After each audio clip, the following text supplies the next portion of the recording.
everyone, welcome back to this channel पढ़ाकू लोग। My name is CS Payal Popli and हम पढ़ रहे थे क्लास 12th का बिजनेस स्टडीज का NCERT बुक। इसमें हमने 7 चैप्टर्स ऑलरेडी फिनिश कर लिए हैं। फिलहाल हमारा चल रहा है चैप्टर नंबर 8 जो कि है कंट्रोलिंग। आई होप आप सभी ने प्रीवियस चैप्टर्स की वीडियोस देख ली होंगी, नहीं देखी हैं तो प्लेलिस्ट का लिंक लिखा हुआ है डिस्क्रिप्शन बॉक्स में, जाके देख लीजिए। 12th क्लास का बिजनेस स्टडीज का पूरा सिलेबस मैं इस चैनल पे पढ़ाने वाली हूँ, सो कोशिश करिएगा कोई भी वीडियो स्किप ना हो। चलिए अब बात करते हैं कि आज इस वीडियो में हम क्या पढ़ने वाले हैं। जब से ये चैप्टर स्टार्ट हुआ है हमने बात की है कि कंट्रोलिंग कैसे एक बहुत इंपॉर्टेंट फंक्शन है मैनेजमेंट का। इसके बिना मैनेजमेंट अधूरा है। लेकिन हमेशा एक क्वेश्चन जो खड़ा हो जाता है वो ये है कि ऐसी कौन सी टेक्निक्स हैं जिनकी मदद से हम इफेक्टिव कंट्रोलिंग कर सकते हैं। तो बस आज इस वीडियो में आपको इस क्वेश्चन का आंसर मिलने वाला है, क्योंकि आज हम डिस्कस करेंगे टेक्निक्स ऑफ मैनेजरल कंट्रोल के बारे में। ये बहुत इंपॉर्टेंट होने वाली हैं। इसमें जितने भी पॉइंट्स होंगे उन्हें अच्छे से समझिएगा, क्योंकि यहाँ से क्वेश्चंस आते हैं और थोड़ा सा ये प्रैक्टिकल अप्रोच वाली भी चीज़ है, तो अच्छे से ही समझना है इसे। ठीक है, तो चलिए फिर शुरू करते हैं। कंट्रोलिंग की टेक्निक्स को हमने 2 पार्ट्स में डिवाइड किया है। पहली है ट्रेडिशनल, दूसरी है मॉडर्न। ट्रेडिशनल जैसे कि नाम से ही समझ में आता है, कुछ ऐसी टेक्निक्स होंगी इनमें जो बरसों से इस्तेमाल हो रही हैं और आज भी इनका इस्तेमाल कंटिन्यूड है, मतलब आज भी इन्हें कोई रिप्लेस नहीं कर पाया है। इसमें आती हैं personal observation, statistical reports, break even analysis, budgetary control. वहीं पे मॉडर्न जैसे कि नाम से ही समझ में आए कि अभी अभी ताज़ा पैदा हुई हैं और आज की डेट में काफ़ी इंपॉर्टेंट मानी जाती हैं। इसमें आता है return on investment, ratio analysis, responsibility accounting, management audit, PERT and CPM, management information system. मतलब मॉडर्न में आपको ज़्यादा टेक्निक्स पढ़नी पड़ेंगी, वेयरएज ट्रेडिशनल में आपको सिर्फ 4 टेक्निक्स पढ़नी है। शुरुआत हम करेंगे हमारी ट्रेडिशनल के साथ एंड फर्स्ट जो ट्रेडिशनल टेक्निक हम पढ़ेंगे वो रहेगी पर्सनल ऑब्जर्वेशन, जिसके लिए हम लेंगे एक छोटू सा एग्जाम्पल। इमेजिन करिए ये आपकी क्लासरूम है और यहाँ आप बैठे हैं अपने दोस्तों के साथ। जैसे यहाँ पे बहुत रिलैक्स वे में बैठे हुए दिख रहे हैं ना, वैसा नहीं है, आप बहुत टेंशन में बैठे हैं। क्यों? क्योंकि आपका चल रहा है एग्जाम। यस, राउंड टेबल पे आप लोगों का एग्जाम चल रहा है, सब लोग बहुत टेंस्ड हैं क्योंकि क्वेश्चन पेपर बहुत डिफिकल्ट है। अब भाई देखो, जो एग्जाम रूम होता है वहां एक बहुत इंपॉर्टेंट व्यक्ति भी प्रेजेंट होता है। कौन होता है ये होता है मिस्टर इन्विजिलेटर। अब भाई ये मिस्टर इन्विजिलेटर करते क्या हैं? ये ऐसे बकायदा बड़ा सा लेंस लेके आप सबके ऊपर नजर रखते हैं ताकि कोई भी इंसान चीटिंग नहीं करे, हर बच्चा अपना पेपर अच्छे से कर रहा हो, फालतू की बातचीत नहीं करे, इधर उधर देखे नहीं और पूरा ध्यान उसका सिर्फ और सिर्फ अपनी आंसर शीट में हो। मतलब इन्विजिलेटर काइंड ऑफ आपको सुपरवाइज कर रहा है। और वो भी कैसे सुपरवाइज कर रहा है? पर्सनली कर रहा है, मतलब आपके ऊपर पर्सनली नजर रखे हुआ है। ऐसा नहीं है कि उसने CCTV लगा के छोड़ दिया है कि भैया देखते रहेंगे। नहीं, वो आपके ऊपर बैठा हुआ है, प्रॉपरली देख रहा है अपनी खुद की आंखों से कि आप अच्छे से अपना एग्जाम दे रहे हैं कि नहीं दे रहे हैं। ऑर्गेनाइजेशंस में भी कुछ ऐसा ही होता है। जैसे बच्चे एग्जाम हॉल में अपना एग्जाम लिख रहे होते हैं, बिल्कुल वैसे ही ऑर्गेनाइजेशन में लोग बाग अपना काम कर रहे होते हैं, अपना टास्क कंप्लीट कर रहे होते हैं और वहां पे मैनेजर रूपी इन्विजिलेटर इन सब के ऊपर नजर रखता है कि सब अपना काम ढंग से कर रहे हैं कि नहीं कर रहे हैं। और इसी को हम बोलते हैं कंट्रोलिंग की हमारी first technique, personal observation. So personal observation क्या है? कुछ नहीं है, सिर्फ खुद से आपके ऊपर कोई नजर रखे होगा, खुद से देखेगा अपनी खुद की आंखों से कि आप ढंग से काम कर रहे हैं, जो प्लान किया था वैसे काम कर रहे हैं, जो आपको स्टैंडर्ड्स दिए गए थे वो आप अचीव कर पा रहे हैं कि नहीं कर पा रहे हैं। देखिए, अब पर्सनल ऑब्जर्वेशन के ना कुछ फायदे और नुकसान हैं जो कि इस कॉन्सेप्ट के साथ ही दिए हुए थे आपकी बुक में, उन्हें भी समझ लेते हैं। पहला दिया हुआ है इसका फायदा। वो फायदा क्या है? ये बोलते हैं कि personal observation enables the manager to collect first hand information. Personal observation से ये फायदा हो जाता है कि जो भी इंसान पर्सनली आपके ऊपर नजर रखा हुआ है उसे फर्स्ट हैंड इंफॉर्मेशन मिल जाती है, मतलब ऐसी इंफॉर्मेशन जो हमने खुद कलेक्ट की हो, जिसमें कोई भी मॉडिफिकेशन, कोई भी ऑल्ट्रेशन नहीं होगा। क्योंकि इंफॉर्मेशन का क्या होता है, जब ये एक से दूसरे पे पास होती हैं तो कुछ ना कुछ मॉडिफिकेशन इसमें हो जाता है। जैसे पड़ोस वाली आंटी को कोई बात पता चले तो वो आपके घर तक पहुंचते पहुंचते या चार और पड़ोसियों तक पहुंचते पहुंचते स्पाइसी हो जाती है, मतलब इसमें स्पाइस ऐड हो जाता है, राइट। तो जो ओरिजिनल इंफॉर्मेशन होती है वो एग्जैक्ट वे में नहीं पहुंच पाती। तो यहां पे फायदा ये हो जाता है कि क्योंकि आप खुद से पूरा नजारा देख रहे हैं तो कोई भी स्पाइसेस ऐड करके आपको इंफॉर्मेशन नहीं देगा, आपको पता होगा कि वाकई में हुआ क्या था या क्या हो रहा है। सो पॉजिटिव यही है कि फर्स्ट हैंड इंफॉर्मेशन कलेक्ट करने का मौका मिल जाता है। अब बाकी के जो दो हैं वो नुकसान है, मतलब वो डिसएडवांटेजेस हैं। क्या डिसएडवांटेजेस हैं? फर्स्ट है, it also creates a psychological pressure on the employees to perform well as they are aware that they are being observed personally on their job. भाई देखो, जब भी आप कोई काम कर रहे हो और कोई इंसान आपके सर पे चढ़ के खड़ा हो जाए, कितना गुस्सा आता है उस टाइम पे। क्या हम ढंग से काम कर पाते हैं? यहाँ पे इमेजिन कर लो, एग्जाम हॉल में आप अपना एग्जाम लिख रहे हो और इन्विजिलेटर तुम्हारे सर पे खड़ा हो गया है। क्या तुम वाकई में उतने कॉन्फिडेंस के साथ अपना पेपर लिख पाओगे जितना तुम वैसे लिख रहे थे जब इन्विजिलेटर नहीं था? वहीं पे ये इमेजिन कर लो कि तुम किचन में खड़े हुए हो, कुछ डिश बना रहे हो और तुम्हारी मॉम आके खड़ी हो गई है तुम्हारे सर पे और बार बार पूछ रही है अब क्या डाल रहा है, अब क्या डाल रही है, अब क्या हो रहा है, अब क्या हो रहा है, और तुम ऐसे बिल्कुल प्रेशर में आ गए हो कि क्या है, मेरे को बनाने दो, उसके बाद मैं दिखाऊंगा या दिखाऊंगी क्या बना है क्या नहीं बना। ऐसा ही होता है ना। तो जब भी कोई इंसान हमारे सर पे खड़ा हो जाता है ना तो वो एक साइकोलॉजिकल प्रेशर हमें दे देता है, हमारे दिमाग पे एक बोझ पड़ जाता है कि यार ये क्यों हमारे काम को देख रहा है, जाए ना यहाँ से, हमें अपना काम शांति से करने थे। तो वो एक नेगेटिव पॉइंट हो जाता है एम्प्लॉयज के लिए, क्योंकि वो प्रेशर के अंडर काम करते हैं। फिर सेकेंड जो डिसएडवांटेज यहाँ पे दिया हुआ है वो है, it is very time consuming exercise and cannot effectively use in all kinds of job. ये बहुत ज़्यादा टाइम कंज्यूमिंग होता है क्योंकि एक इंसान को सबको नोटिस करना है और बैठ के प्रॉपरली 24/7 देखना है, तो कितना टाइम जाएगा, उसका पूरा ही टाइम चला जाएगा एक्चुअली। तो बहुत ज़्यादा टाइम कंज्यूमिंग होता है और बड़ी बड़ी ऑर्गेनाइजेशन में जहाँ पे पता नहीं लाखों लोग काम कर रहे होते हैं वहाँ पे ये चीज़ पॉसिबल हो भी नहीं पाती है, क्योंकि एक इंसान, 10 इंसान, 15 इंसान कितनों पे नज़र रख लेंगे। मतलब आप ऐसा तो है नहीं कि सब लोगों को हायर कर रहे हो बस नज़र रखने के लिए, फिर काम किससे करवाओगे, वो भी दिक्कत हो जाती है। तो ये चीज़ सारे जॉब्स के लिए सुटेबल नहीं होती है। ठीक है, तो पर्सनल ऑब्जर्वेशन में बस इतना ही था। Let's move to the second one, that is statistical reports.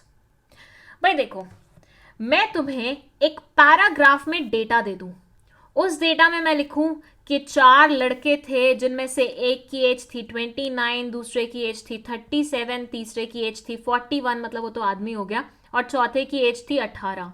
और फिर मैं इनका बताऊं कि ये काम कर रहा है, ये काम कर रहा है, ये काम कर रहा है, ये काम कर रहा है, इसकी फैमिली में इतने मेंबर्स हैं, इसकी फैमिली में इतने मेंबर्स हैं, ये ऐसा काम करता है, इसका घर ऐसा बना हुआ है, ब्ला ब्ला ब्ला ब्ला ब्ला ब्ला ब्ला। ये सारी इंफॉर्मेशन मैंने आपको कैसे दी है?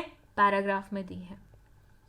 आप मुझे बताओ, क्या पहले गो में, क्या फर्स्ट गो में आप ये पूरी इंफॉर्मेशन रिटेन कर पाओगे?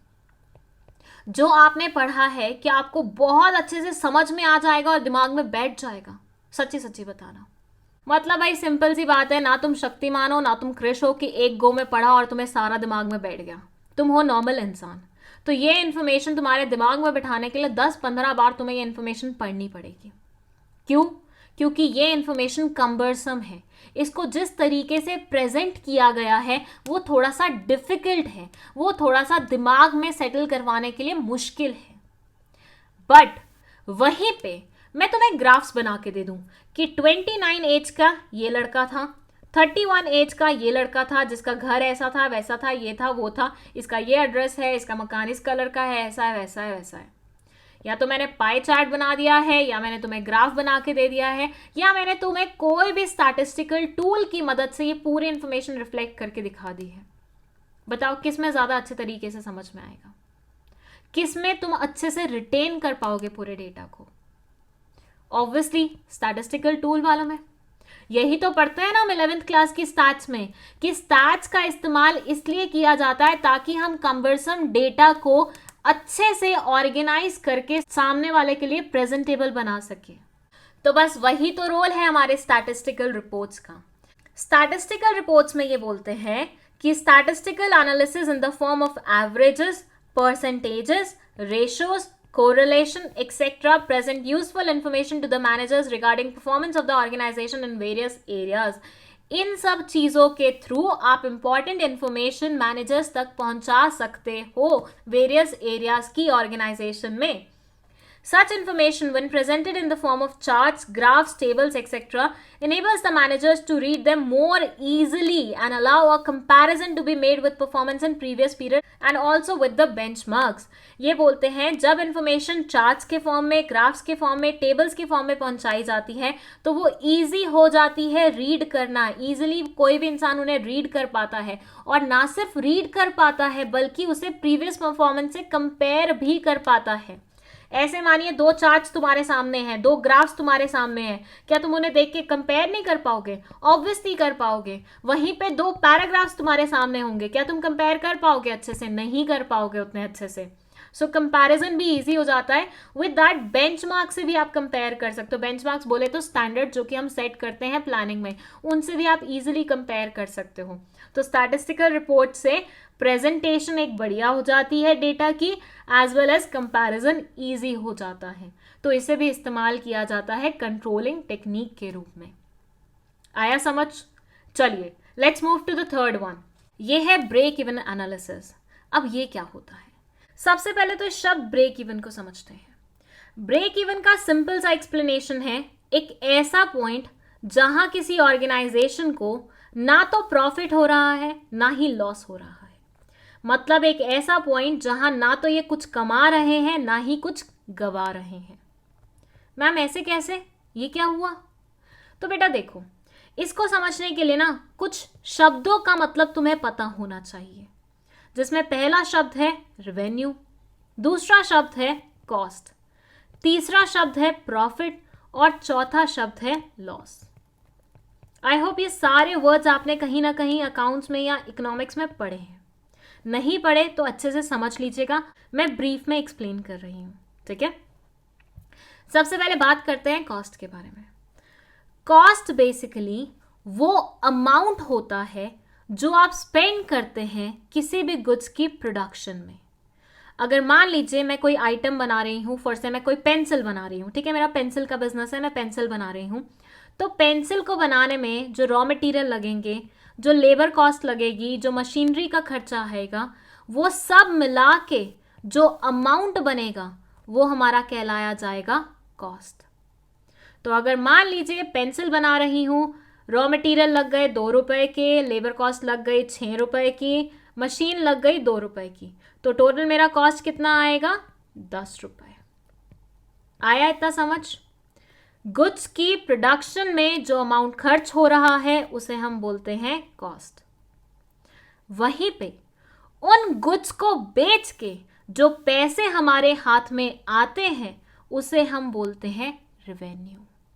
मतलब आपने जो पेंसिल बनाई थी, अगर आप उसे बेच रहे हैं मार्केट में, तो बदले में जो अमाउंट आपके हाथ में आ रहा है उसे हम क्या बोलते हैं? उसे हम बोलते हैं रेवेन्यू।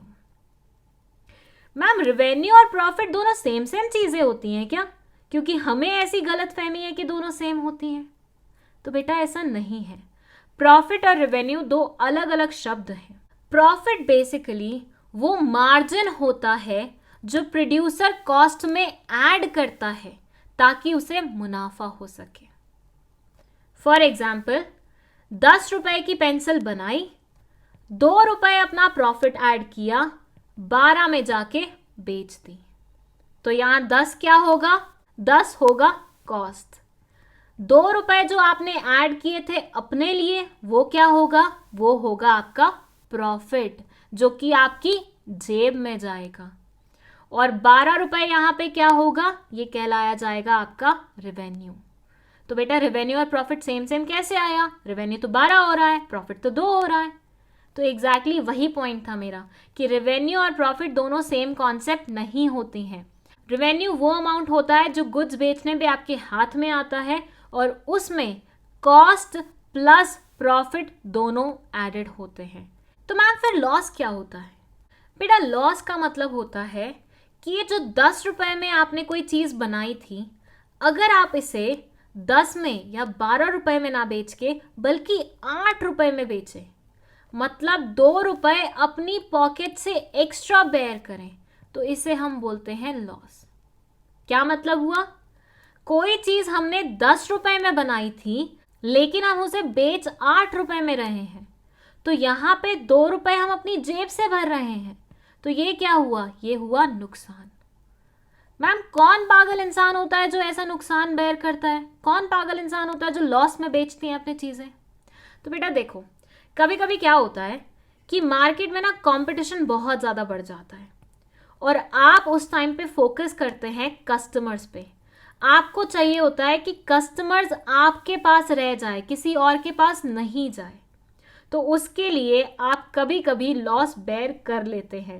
मैम ऐसा और कोई भी इंस्टेंस होता है क्या जहाँ पे आप लॉस इनकर करते हैं, वो भी खुशी खुशी? तो बेटा यस, एक और इंस्टेंस होता है जहाँ पे आपका सामान बिक ही नहीं रहा होता। आपको चाहिए होता है कि यार एटलीस्ट कुछ तो मिल जाए, मतलब कुछ नहीं से कुछ तो बेहतर। पूरे पूरे 10 रुपए का नुकसान करवाने से बेहतर है कि 2 रुपए का नुकसान करा लें। तो ऐसे सिनेरियो में भी आप कभी कभी लॉस में अपने सामान को बेच देते हैं। आई होप ये चारों कॉन्सेप्ट आपको समझ में आई हैं। अब वापस आते हैं अपने ब्रेक इवन वाले पॉइंट पे। तो जैसे कि मैंने आपको बताया कि ब्रेक इवन एक ऐसा पॉइंट होता है जहां ना प्रॉफिट हो रहा है ना लॉस हो रहा है। मतलब आपने 10 रुपए में वो चीज बनाई और 10 ही रुपए में उसे बेच दिया। कॉस्ट और रेवेन्यू दोनों कितना हो गया? सेम हो गया। तो ऐसे पॉइंट को हम बोलते हैं ब्रेक इवन पॉइंट। यहां ना आपको प्रॉफिट हो रहा है ना आपको लॉस हो रहा है। अच्छा, कॉस्ट की बाइफिकेशन पढ़ी है ना तुम लोगों ने इकोनॉमिक्स में? कॉस्ट दो अलग अलग तरह की होती है। पहली होती है वेरिएबल कॉस्ट, दूसरी होती है फिक्स्ड कॉस्ट। फिक्स्ड कॉस्ट का मतलब होता है कि ये तो इनकर होगी होगी चाहे आप कुछ कर रहे हैं कि नहीं कर रहे हैं। Where as variable cost with production increase होती है, मतलब जितना जितना आप प्रोड्यूस करेंगे उतना उतना वेरिएबल कॉस्ट इंक्रीज होती जाएगी। वेयर एज फिक्स कॉस्ट तो फिक्स्ड रहेगी ही रहेगी, चाहे आप प्रोडक्शन करें चाहे नहीं करें। इसको और ज़्यादा डिटेल में समझने के लिए आप वो वीडियो देख सकते हैं जो कि चैनल पे प्रेजेंट है regarding variable and fix cost. ठीक है, उसका लिंक मैं ऊपर की तरफ डाल दूंगी, देख लेना। ठीक है, चलो अब यहाँ समझते हैं ये ग्राफ क्या बोल रहा है। ये ग्राफ बोल रहा है कि ये वो पॉइंट है जहाँ पे कंपनी का रेवेन्यू और कॉस्ट क्या हो रहा है? सेम हो रहा है। मतलब ये कौन सा पॉइंट है? ये ब्रेक इवन पॉइंट है। इसके नीचे जितने भी पॉइंट्स होंगे वो क्या होंगे? ऑब्वियसली वो लॉस वाले पॉइंट्स होंगे। और इसके ऊपर जितने भी पॉइंट्स होंगे वो क्या होंगे? वो प्रॉफिट वाले होंगे। जैसे इस लाइन पे भी देखिए, ये वो पॉइंट है जहां ब्रेक इवन है। तो अगर हम इस तरफ मूव करेंगे तो हमें लॉस इनकर होगा, हम इस तरफ मूव करेंगे तो हमें क्या होगा? प्रॉफिट होगा। अगर हम कोई प्रोडक्ट 11 रुपए में बेचते हैं तो हम प्रॉफिट कमा रहे हैं, 12 रुपए में बेचते हैं प्रॉफिट कमा रहे हैं, 13 रुपए में बेचते हैं प्रॉफिट कमा रहे हैं। अगर कोई प्रोडक्ट हम 9 रुपए में बेच रहे हैं लॉस इनकर हो रहा है, 8 रुपए में बेच रहे हैं लॉस इनकर हो रहा है, 7 रुपए में बेच रहे हैं लॉस इनकर हो रहा है। तो ब्रेक इवन पॉइंट हमें बता देता है कि कौन से पॉइंट के आगे हमें प्रॉफिट होने वाला है, पॉइंट के बियॉन्ड हमें लॉस इनकर होगा। ठीक है, अब हम चलते हैं थोड़ा सा थ्योरी पे। It says break-even analysis is a technique used by managers to study the relationship between cost, volume and profits.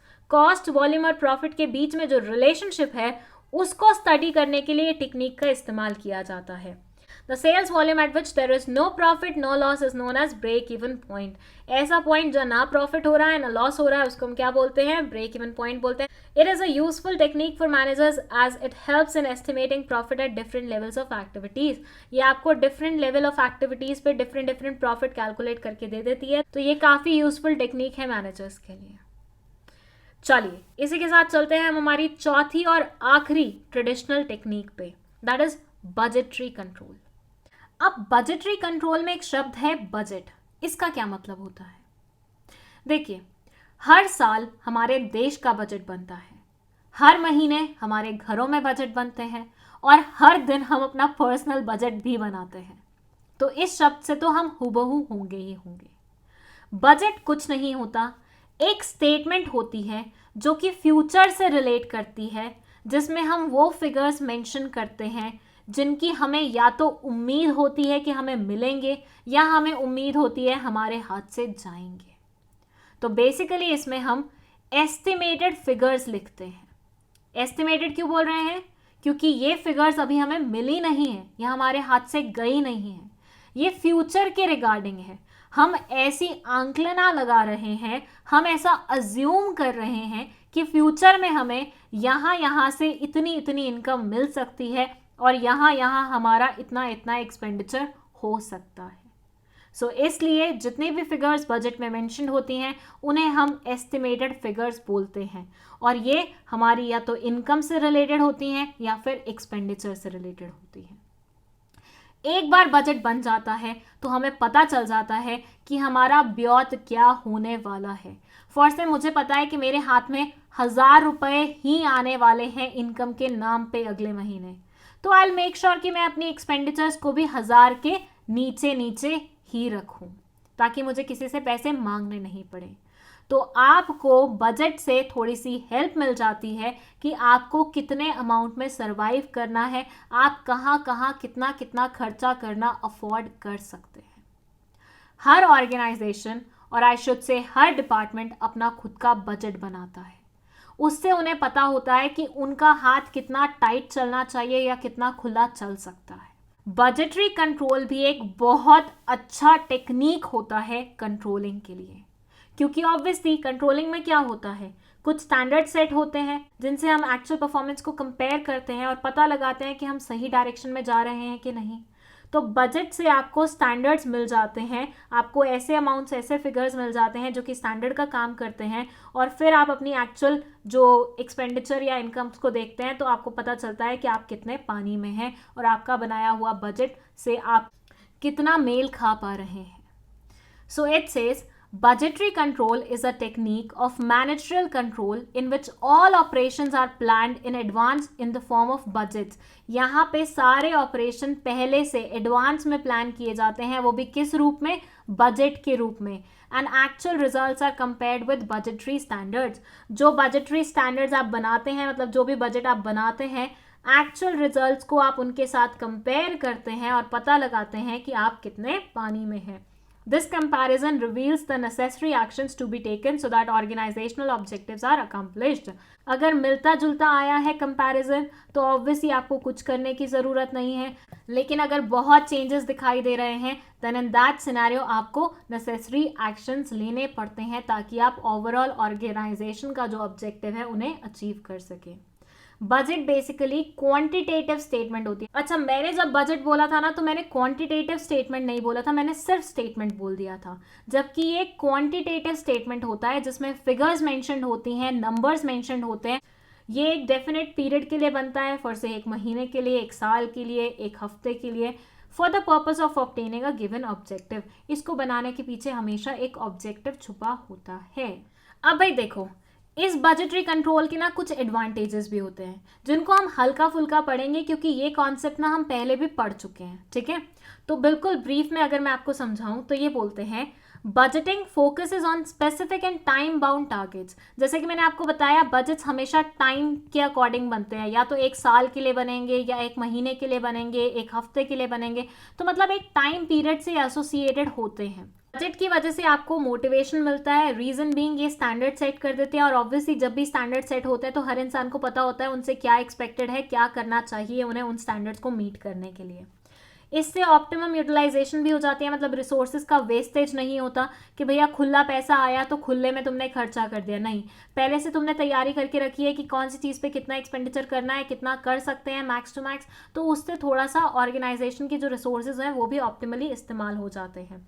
Budgeting is also use for achieving coordination among different departments. अलग अलग डिपार्टमेंट्स के बीच में coordination लाने के लिए भी budgets का इस्तेमाल किया जाता है। कैसे? हर डिपार्टमेंट को अपना अपना बजट एलोकेट कर दिया जाता है कि भैया तुम्हें 1 लाख मिलेगा, तुम्हें 2 लाख मिलेगा, तुम्हें 1 लाख मिलेगा, तुम्हें 1.5 लाख मिलेगा, according to the requirements of that department. तो हर डिपार्टमेंट को पता है कि हमें इसके बीच में ही काम करना है। तो ऑब्वियसली वो हमेशा कोशिश करेंगे दूसरों से मिला के चलने की, ताकि उनको फालतू में कहीं पे भी एक्स्ट्रा खर्चा ना करना पड़े।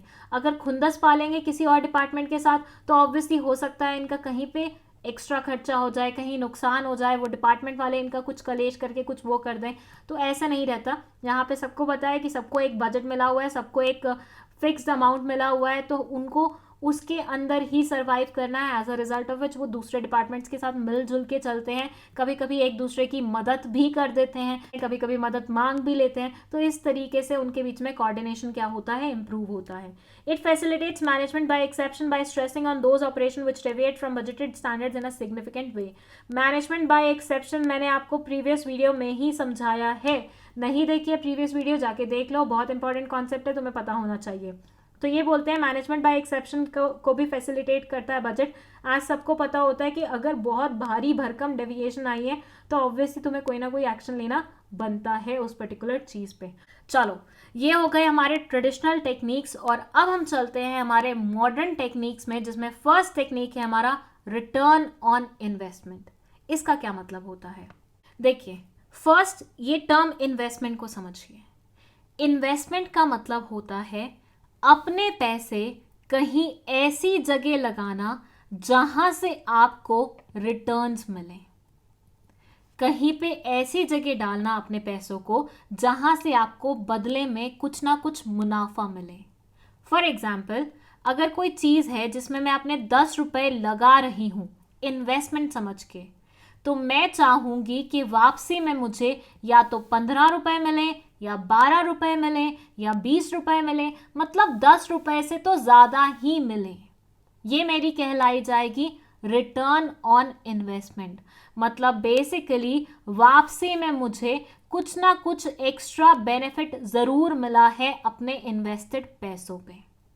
तो रिटर्न ऑन इन्वेस्टमेंट कुछ नहीं होता, जहां पे भी आप इन्वेस्ट कर रहे हैं बदले में आपको कितना मुनाफा कमाने को मिल रहा है, उसे रिटर्न ऑन इन्वेस्टमेंट बोला जाता है। ये बोलते हैं कि एक बहुत ही यूजफुल टेक्निक होती है कंट्रोलिंग की, क्योंकि ये एक बेसिक यार्डस्टिक बन जाती है ये मेजर करने के लिए कि आपने जहां पे अपना कैपिटल इन्वेस्ट किया है क्या वो इफेक्टिवली वर्क कर रहा है कि नहीं कर रहा है। फॉर से हम एक मशीनरी पे इन्वेस्ट कर देते हैं, मशीनरी पे भी तो ऐसे लगाना इन्वेस्टमेंट ही कहलाया जाएगा ना, क्योंकि मशीनरी से आप कुछ ना कुछ एक्सपेक्ट कर रहे होंगे। लेकिन इन्वेस्ट करने के बाद आपको पता चला कि ये मशीनरी तो इस्तेमाल ही नहीं हो रही, तो यहाँ पे आपने जो कैपिटल लगाया था मशीनरी पे वो इफेक्टिवली नहीं काम आया। वहीं पे अगर आप एक ऐसी मशीनरी पे लगाते हैं पैसे जो बदले में आपको प्रोडक्शन पे प्रोडक्शन दे रही है, दिन रात प्रोडक्शन हो रही है, वहां से आप अच्छा खासा पैसा कमा रहे हैं, तो यहाँ माना जाएगा कि आपने कैपिटल को बहुत ही अच्छे तरीके से इन्वेस्ट किया है। सो कैपिटल अच्छे से इन्वेस्टेड है कि नहीं है वो पता चलता है रिटर्न के बेसिस पे, रिटर्न ऑन इन्वेस्टमेंट के बेसिस पे, और इससे आपको पता चलता है कि आप कितने पानी में हैं, आपका कंट्रोलिंग कितना सही है। ROI can be used to measure overall performance of an organization or its individual departments or division. ROI से, रिटर्न ऑन इन्वेस्टमेंट से, ऑर्गेनाइजेशन का ओवरऑल परफॉर्मेंस भी समझ में आ जाता है, एज वेल एज आप चाहें तो इंडिविजुअल डिपार्टमेंट्स या डिविजन्स का परफॉर्मेंस भी समझ सकते हैं। ROI provides top management an effective means of control for measuring and comparing performance of different departments. अब भाई मान लो अगर हर डिपार्टमेंट का ROI आपको मिल जाए तो आप कंपैरिजन भी तो कर सकते हो ना कि कौन सा वाला डिपार्टमेंट कितना अच्छे तरीके से काम कर रहा है। जिसका ROI सबसे ज़्यादा होगा, जिसका रिटर्न ऑन इन्वेस्टमेंट सबसे बढ़िया होगा, वही डिपार्टमेंट सबसे अच्छा परफॉर्म कर रहा होगा। As simple as that. ROI का एक फॉर्मूला भी होता है जो कि आपको एज सच याद करने की ज़रूरत नहीं है, बिकॉज यहाँ पे प्रैक्टिकल क्वेश्चंस नहीं आएंगे, फिर भी दिमाग में रखना। अगर लिख दोगे पेपर में तो एक्स्ट्रा पॉइंट्स ज़रूर मिल जाएंगे, मतलब एक्स्ट्रा इंप्रेशन ज़रूर जम जाएगा एग्जामिनर पे। तो रिटर्न ऑन इन्वेस्टमेंट में बस इतना ही था। Now let's move to ratio analysis. अब भाई रेशियो तो आपने अकाउंट्स में पढ़े ही होंगे, वो भी बहुत अच्छे तरीके से। यहाँ पे बस आपका रिविजन ही होगा। रेशोज 4 तरह की हैं, liquidity ratio, solvency ratio, profitability ratio, turnover ratio. इन चारों रेशोज के बारे में अगर आपको नहीं पता है या आपको डिटेल्ड वे में नहीं समझ में आया अकाउंट्स में, तो let me know in the comment section में। इसके रिगार्डिंग अलग से एक वीडियो बनाऊंगी जहां मैं इन्हीं रेशोज को अच्छे तरीके से प्रैक्टिकल एग्जाम्पल से समझाऊंगी। यहाँ पे वीडियो बहुत ज़्यादा लेंदी हो जाएगा अगर मैं वो सेम चीज़ करने लग गई, तो यहाँ सिर्फ मैं आपको ऊपर ऊपर से बता रही हूँ, ठीक है। ये बोलते हैं रेशोज भी एक बहुत अच्छी टेक्निक होती है मैनेजरल कंट्रोल के लिए, और इसमें चारों तरह की रेशोज काम आती हैं। फर्स्ट रेशो जो है वो है लिक्विडिटी रेशो। अब लिक्विडिटी का क्या मतलब होता है? लिक्विडिटी का मतलब होता है किसी भी असेट को हम कितना इजीली कैश में कन्वर्ट कर सकते हैं।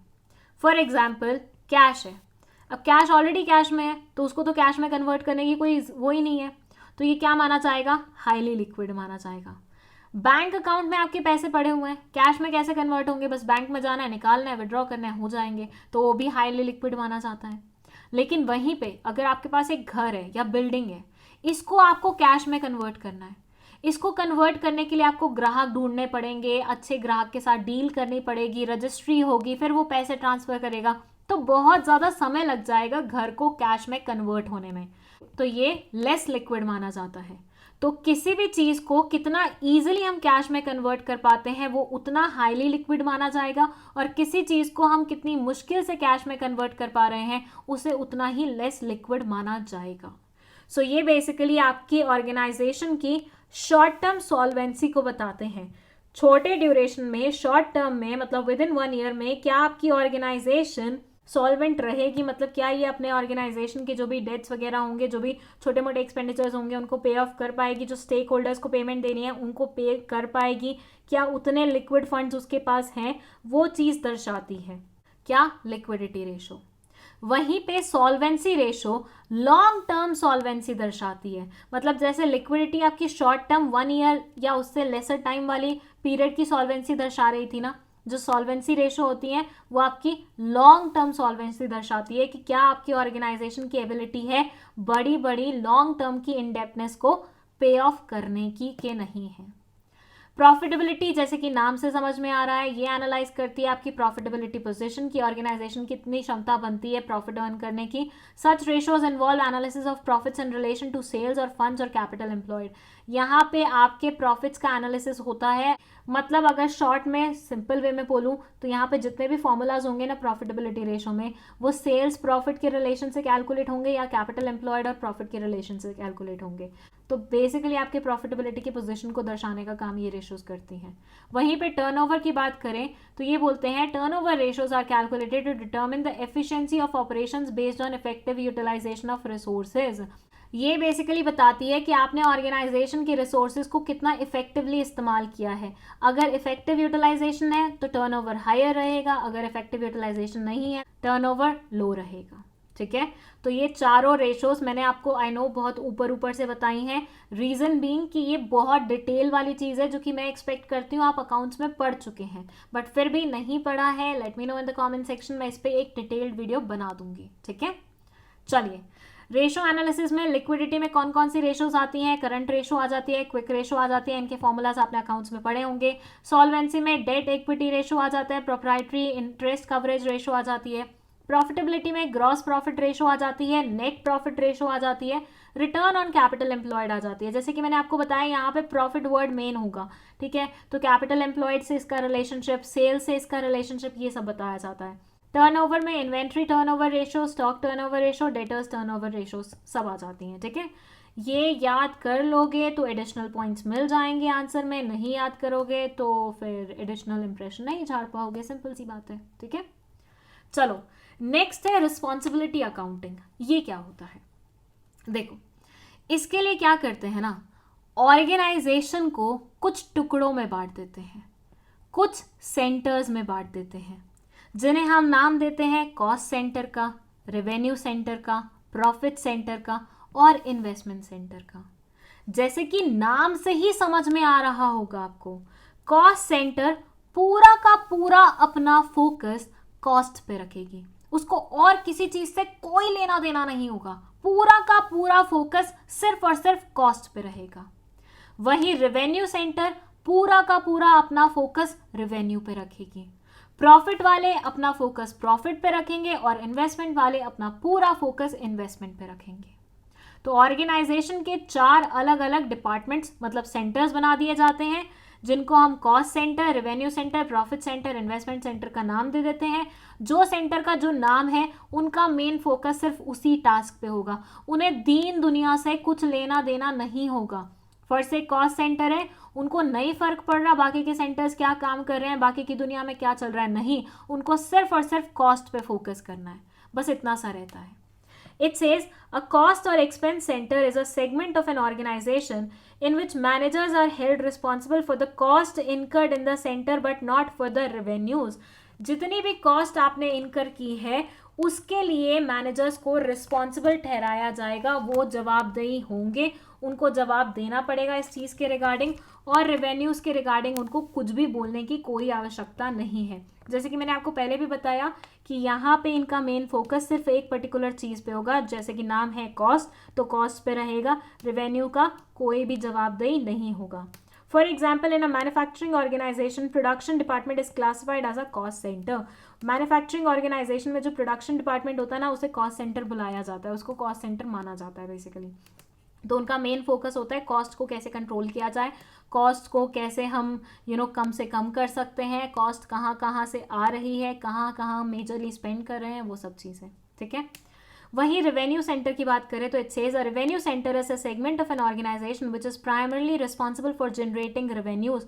इनका मेन फोकस होता है रेवेन्यू जनरेट करने में, कहाँ से हम कितना पैसा ला सकते हैं, कहाँ से हम और पैसा कमा सकते हैं, कहाँ से कैसा क्या हो सकता है, वो सारी चीज़ें ये वाले सेंटर देखता है।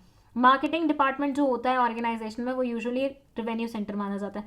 आपने देखा भी होगा ऑर्गेनाइजेशंस में जो मार्केटिंग डिपार्टमेंट होता है उनका मेन मकसद होता है भैया ज़्यादा से ज़्यादा सेल करानी है, ज़्यादा से ज़्यादा पैसा कमाना है, दैट्स इट। उनको फर्क नहीं पड़ता कि कितना कॉस्ट इनकर हो रहा है, क्या हो रहा है, नहीं, उनका मेन फोकस होता है भैया हमें रेवेन्यू चाहिए तो चाहिए, दैट्स इट। अब बात करें प्रॉफिट सेंटर की, तो प्रॉफिट कैसे कैलकुलेट होता है? प्रॉफिट ऐसे कैलकुलेट होता है कि revenue minus cost is equal to profit. हमने जो फॉर्मूला पढ़ा था अभी थोड़ी देर पहले वो क्या पढ़ा था? Revenue is equal to cost plus profit. तो अगर कॉस्ट को हम यहाँ से उठा के इधर ले आएंगे तो वो माइनस में आ जाएगा, राइट।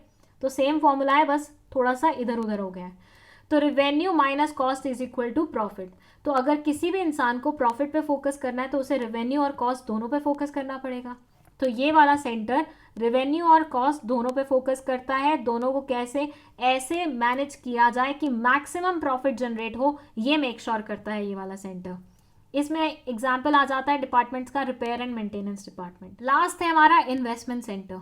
अब भाई देखो, किसी भी ऑर्गेनाइजेशन में जब असेट्स में या किसी भी चीज़ में हम पैसे लगाते हैं वो हमारी इन्वेस्टमेंट कहलाई जाती है, राइट। तो इस सेंटर का मेन काम क्या होता है कि ऐसे असेट्स में इन्वेस्ट करना या ऐसी चीज़ों में इन्वेस्ट करना जो कि मैक्सिमम रिटर्न कमा पाए।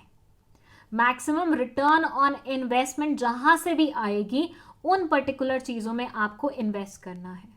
इनकी परफॉर्मेंस को एनालाइज भी बहुत इजीली किया जा सकता है। जितना बढ़िया ROI होगा उतना बढ़िया इनकी परफॉर्मेंस मानी जाएगी। भाई ऑब्वियसली इनको रखा किस लिए गया है? ताकि ये अच्छी इन्वेस्टमेंट्स करें। जितना रिटर्न ऑन इन्वेस्टमेंट बढ़िया आएगा उतना ही होगा ना कि भैया इस पर्टिकुलर सेंटर ने बढ़िया तरीके से परफॉर्म किया है। तो इनकी परफॉर्मेंस तो हाथों हाथ मेजर भी हो जाती है। इट सेज कि ये वाला जो सेंटर होता है वो सिर्फ प्रॉफिट्स के लिए नहीं बल्कि इन्वेस्टमेंट्स के लिए भी रिस्पॉन्सिबल होता है कि कौन से एसेट में कितना पैसा लगा रहे हो, कौन सी चीज़ में कितना पैसा लगा रहे हो, और इनकी परफॉर्मेंस को एनालाइज किया जा सकता है, जज किया जा सकता है इनके ROI को देख के, रिटर्न ऑन इन्वेस्टमेंट को देख के, ठीक है। तो ये हो गए responsibility accounting. Responsibility accounting is nothing, हर एक सेंटर की रिस्पॉन्सिबिलिटी बांट देना, उनको एक रिस्पॉन्सिबिलिटी दे देना और उनको बोलना कि तुम्हें सिर्फ इसी चीज़ को निभाना है, बाकी किसी चीज़ की तरफ ध्यान नहीं देना है। नेक्स्ट है मैनेजमेंट ऑडिट। अब यहाँ 2 शब्द हैं। पहला है मैनेजमेंट, जो कि क्या होता है? मैनेजमेंट इज बेसिकली एक प्रोसेस जिसमें आप प्लानिंग करते हैं, ऑर्गेनाइजिंग करते हैं, स्टाफिंग करते हैं, डायरेक्टिंग करते हैं, कंट्रोलिंग करते हैं, और ये सब आप करते हैं इफेक्टिवली एंड एफिशिएंटली ताकि आप गोल्स को अचीव कर सकें, राइट। यही डेफिनेशन पढ़ी थी हमने मैनेजमेंट की। और ऑडिट क्या होता है? ऑडिट का मतलब होता है ये मेक श्योर करना कि जो जो चीज़ें होनी चाहिए थी क्या वो वैसे वैसे हुई हैं, कहीं कोई गलती तो नहीं हुई है, कहीं आप किसी चीज़ से भटक तो नहीं गए, कोई स्टेप आपने छोड़ तो नहीं दिया। तो बेसिकली मेक श्योर करना कि जो भी डिसाइडेड था, जो भी करना चाहिए था, जैसे करना चाहिए था, वो वैसा हुआ है कि नहीं हुआ। अब इन दोनों शब्दों को मिला दें तो उसका क्या मतलब बना? उसका मतलब बना कि मैनेजमेंट अच्छे से हुआ है कि नहीं हुआ। मैनेजमेंट अच्छे से हुआ है कि नहीं हुआ, ये कैसे मेक श्योर करोगे? पहले आप ऐसे मेक श्योर करोगे कि जितने भी फंक्शंस मैनेजमेंट के होते हैं, क्या वो सारे फंक्शन हुए हैं? पहला चीज़। अगर हुए हैं तो क्या अच्छे से हुए हैं? दूसरी चीज़, एफिशिएंटली और इफेक्टिवली चीज़ें हुई हैं, नहीं हुई? तीसरी चीज़, गोल्स अचीव हुए हैं, नहीं हुए? चौथी चीज़, जो चीज़ मैनेजमेंट से एक्सपेक्टेड थी, जितने सिस्टमैटिक तरीके से एक्सपेक्टेड थी, क्या वो वैसी हुई है कि नहीं हुई? ये सारी चीज़ें देखना is management audit. So it says management audit refers to systematic appraisal of overall performance of management of an organization. एक ऑर्गेनाइजेशन की मैनेजमेंट ने अच्छे तरीके से परफॉर्म किया है कि नहीं किया है, ये देखना मैनेजमेंट ऑडिट कहलाया जाता है. ये एफिशिएंसी और इफेक्टिवनेस दोनों को रिव्यू करता है.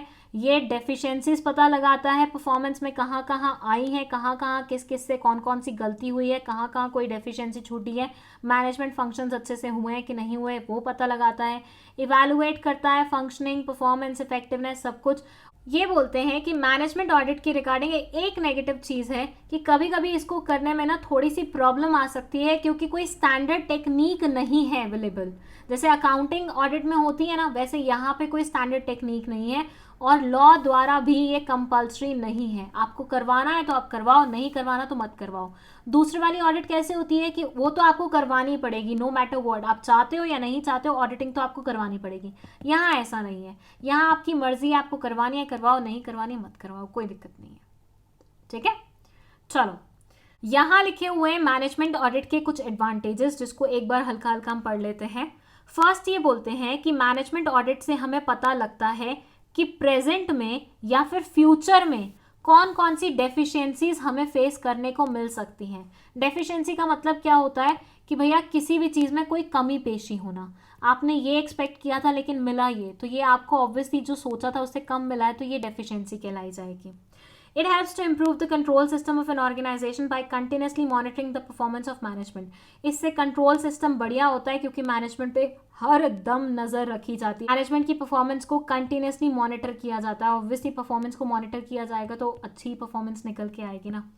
It improves coordination. ऑब्वियसली कोई भी काम होगा उससे कोऑर्डिनेशन तो इम्प्रूव होगा ही होगा, क्योंकि जब भी नज़र रखी जाती है ना तब लोगों के बीच में आपस में यूनिटी आ जाती है, कोऑर्डिनेशन आ जाता है, सब मिलके काम करने लग जाते हैं क्योंकि सबको पता होता है ऊपर वाला सब देख रहा है.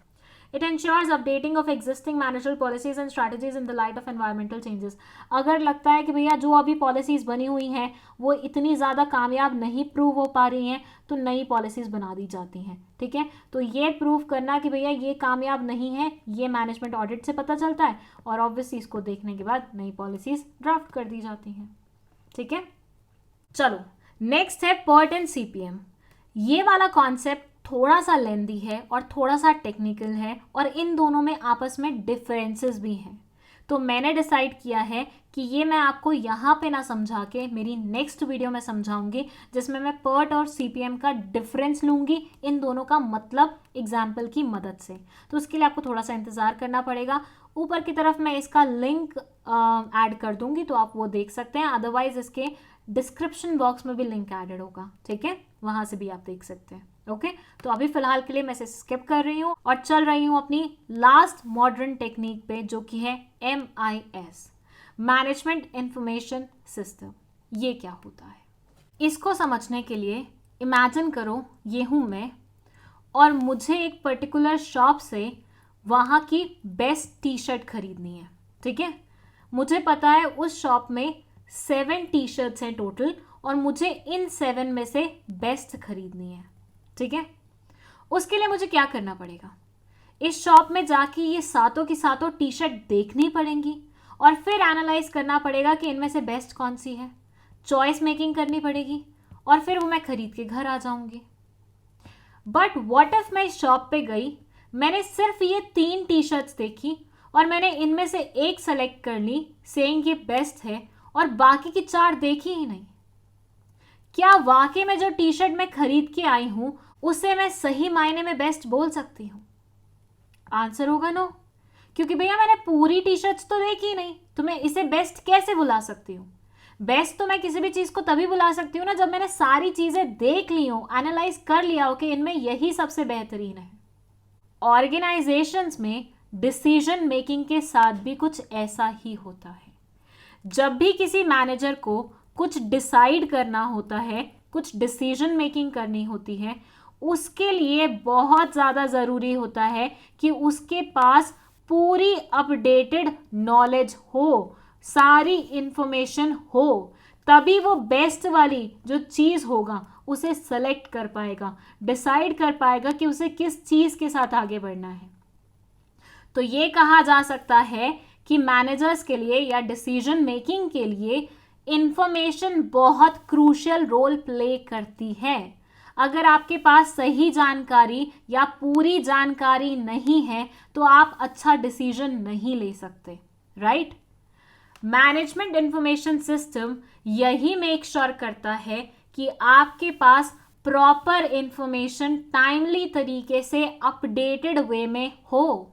ये कंप्यूटर बेस्ड इंफॉर्मेशन सिस्टम होता है, जैसे कि नाम से ही आपको समझ में आ रहा होगा, जो आपको इंफॉर्मेशन देने का काम करता है ताकि आप मैनेजरल डिसीजंस को आसानी से ले सकें, इफेक्टिवली ले सकें। It says a decision maker requires up to date, accurate and timely information. जो भी डिसीजन मेकिंग कर रहा होता है उसको अप टू डेट इंफॉर्मेशन चाहिए होती है, सही इंफॉर्मेशन चाहिए होती है और टाइम से इंफॉर्मेशन चाहिए होती है। ऐसे नहीं कि आज हमें इंफॉर्मेशन की आवश्यकता है लेकिन मिल हमें 3 दिन बाद रही है, तब इस इंफॉर्मेशन का कोई मायना नहीं रहेगा।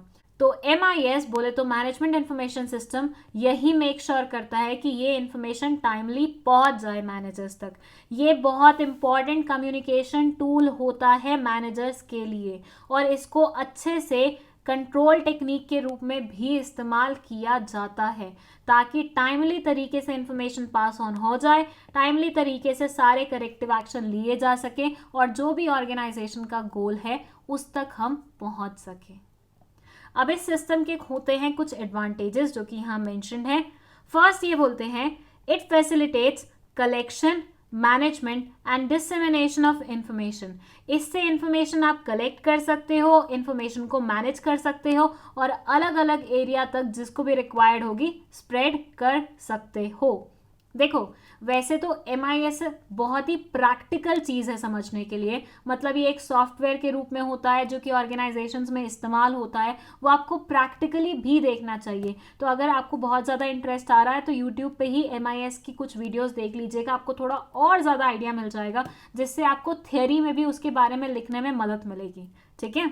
देन ये बोलते हैं it supports planning, decision making and controlling at all the levels. इसकी वजह से प्लानिंग हो पाती है, डिसीजन मेकिंग हो पाती है और कंट्रोलिंग हो पाती है हर एक लेवल पे, मैनेजमेंट के जितने भी लेवल्स होते हैं उस पर।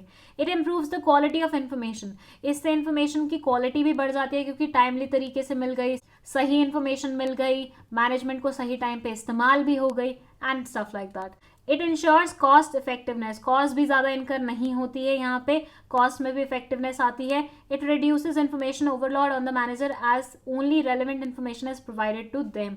तो मैनेजर्स को ऐसा नहीं है कि सारी इन्फॉर्मेशन ला के उनके सामने रख दी जाती है, सिर्फ उनके लिए जो रेलिवेंट होती है उसको छाट के उन तक पहुंचाई जाती है ताकि उनके ऊपर से इन्फॉर्मेशन का जो ये डेटा का प्रेशर है वो भी हट जाए। तो मैनेजर्स के लिए भी काफ़ी ईजी हो जाता है इस सिस्टम की वजह से हर एक चीज़ को मैनेज करना, ठीक है। चलो टेक्निक्स ऑफ मैनेजरल कंट्रोल में बस इतना ही था। आई नो इनमें कुछ पॉइंट्स हैं जो मैंने बहुत ऊपर से कवर किए हैं, उसका रीज़न मैंने आपको बता ही दिया है कि वो ऑलरेडी आपने कहीं ना कहीं पढ़े हुए हैं, तो मैंने यहाँ पे डिटेल वे में नहीं कवर किए।